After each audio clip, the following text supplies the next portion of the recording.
Assalamualaikum warahmatullahi wabarakatuh. Halo semuanya, kami pada kesempatan kali ini akan membahas tentang korosi. Kelompok kami beranggotakan yang pertama Kamilia Febriani, yang kedua Fathan Antikartagama yaitu saya sendiri, yang ketiga Isnaini Latifah, yang keempat Muhammad Fadli Mirsadi, yang kelima Putri Aulia Ramadhani, yang keenam Suni Triastuti. Oke, pertama kita akan membahas tentang pengertian korosinya dahulu. Jadi, korosi itu merupakan hasil destruktif dari reaksi elektrokimia antara logam dan lingkungan sekitar. Penyebab korosi mudah terjadi jika bereaksi dengan zat lain seperti oksigen, hidrogen, arus listrik, atau bahkan kotoran dan bakteri. Logam lebih mudah korosi karena logam umumnya dalam keadaan energi tinggi. Faktor penyebab korosi atau yang mempercepat korosi. Yang pertama ada air dan kelembapan udara. Dilihat dari reaksi yang terjadi pada proses korosi, air merupakan salah satu faktor penting untuk berlangsungnya korosi. Udara lembab yang banyak mengandung uap air akan mempercepat berlangsungnya proses korosi. Yang kedua ada elektrolit. Elektrolit asam atau garam merupakan media yang baik untuk terjadinya transfer muatan. Hal ini mengakibatkan elektron lebih mudah untuk diikat oleh oksigen di udara. Air hujan banyak mengandung asam sedangkan air laut banyak mengandung garam. Oleh karena itu, air hujan dan air laut merupakan penyebab korosi yang utama. Permukaan logam yang tidak rata memudahkan terjadinya kutub-kutub muatan yang akhirnya akan berperan sebagai anoda dan katoda. Permukaan logam yang licin dan bersih akan menyebabkan korosi sulit terjadi sebab kutub-kutub yang akan bertindak sebagai anoda dan katoda sulit terbentuk. Selanjutnya, setelah kita mengetahui faktor terjadinya korosi, kita akan menyaksikan bersama video proses terjadinya korosi. Alat yang digunakan dalam praktik kali ini, yang pertama ada paku yang masih baru sebanyak 5 buah, kemudian ada gelas plastik juga sebanyak 5 buah, lalu ada karet gelang, dan yang keempat ada plastik penutup. Selanjutnya bahan-bahan praktik yang digunakan adalah yang pertama ada minyak sayur, yang kedua ada air biasa yang sudah matang, yang ketiga ada larutan garam, dan yang keempat ada cuka, lalu yang kelima ada air sabun. Langkah pertama yang kita lakukan adalah masukkan kelima buah paku ke dalam 5 buah larutan yang telah disediakan. Kemudian tutup dari masing-masing gelas tersebut dengan menggunakan plastik penutup lalu dikaretin agar tidak ada oksigen yang masuk ke dalam gelas tersebut.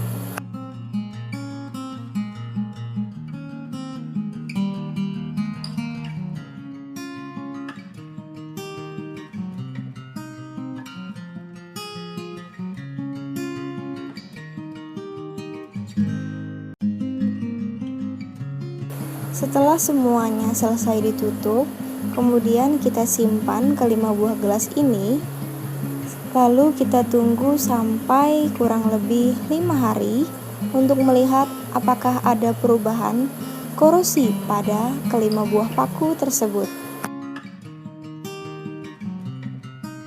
Berikut ini adalah analisis dari hasil praktek yang telah kami lakukan.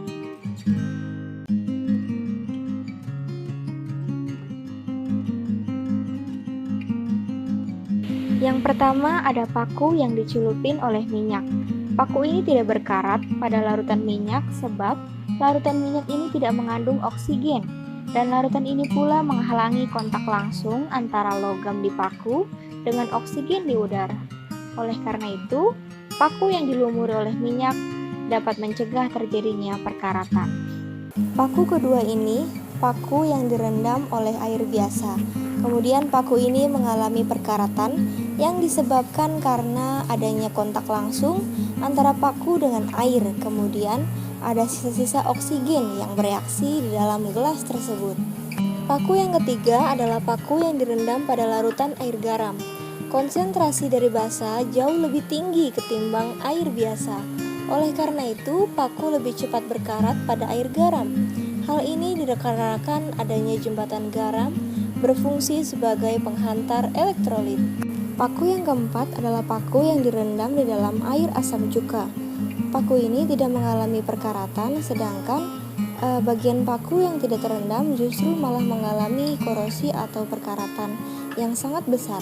Karena asam cuka ini tidak menyebabkan korosi pada paku, tetapi asam cuka yang menguap dan berinteraksi dengan oksigen. Hal inilah yang menyebabkan paku mengalami korosif yang sangat besar. Paku yang terakhir adalah paku yang direndam di dalam air sabun. Air sabun ini memiliki pH lebih dari 7. Oleh karena itu, air sabun ini membuat proses pengkaratan menjadi lambat terbentuk. Kemudian, jika ada bagian paku yang tidak terendam di dalam air sabun, paku ini akan mengalami kontak dengan oksigen yang membuat paku menjadi berkarat. Walaupun pada awalnya paku hanya mengalami korosi pada bagian ujung-ujungnya saja.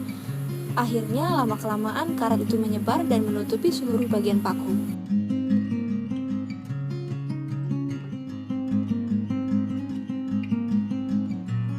Cara pencegahan korosi. Yang pertama ada pengecatan. Dalam mengecat besi baja, kita bisa menghindarkan kontak langsung besi dengan lingkungan, oksigen, dan air. Yang kedua, pelumuran dengan oli atau gemuk. Pelapisan besi baja dengan menggunakan oli atau gemuk ini bisa dilakukan untuk bahan-bahan yang tidak berhubungan dengan estetika karena akan merusak pemandangan. Ketiga, pembalutan dengan plastik. Pencegahan korosi pada besi baja dengan menggunakan plastik ini merupakan ide yang sangat cocok untuk pelapisan bahan-bahan besi baja yang digunakan untuk keperluan sehari-hari dan membutuhkan unsur estetika. Galvanisasi adalah pelapisan yang dilakukan dengan zinc plating. Setelah proses galvanisasi, besi dapat dilindungi dan zinc yang mengalami oksidasi. Chromium plating. Plating krom atau chromium plating merupakan pelapisan bahan seperti besi dan juga besi baja dengan bahan krom. Bahan krom merupakan bahan yang dapat dilapiskan pada bahan-bahan seperti yang telah disebutkan sebelumnya untuk perlindungan. Sifat perlindungan yang diberikan oleh krom ini mirip dengan zinc. Perlindungan yang diberikan oleh bahan krom ini tidak akan rusak meskipun lapisan krom tersebut sudah lepas. Baiklah, demikian presentasi yang dapat kami sampaikan. Kurang lebihnya mohon dimaafkan. Wassalamualaikum warahmatullahi wabarakatuh.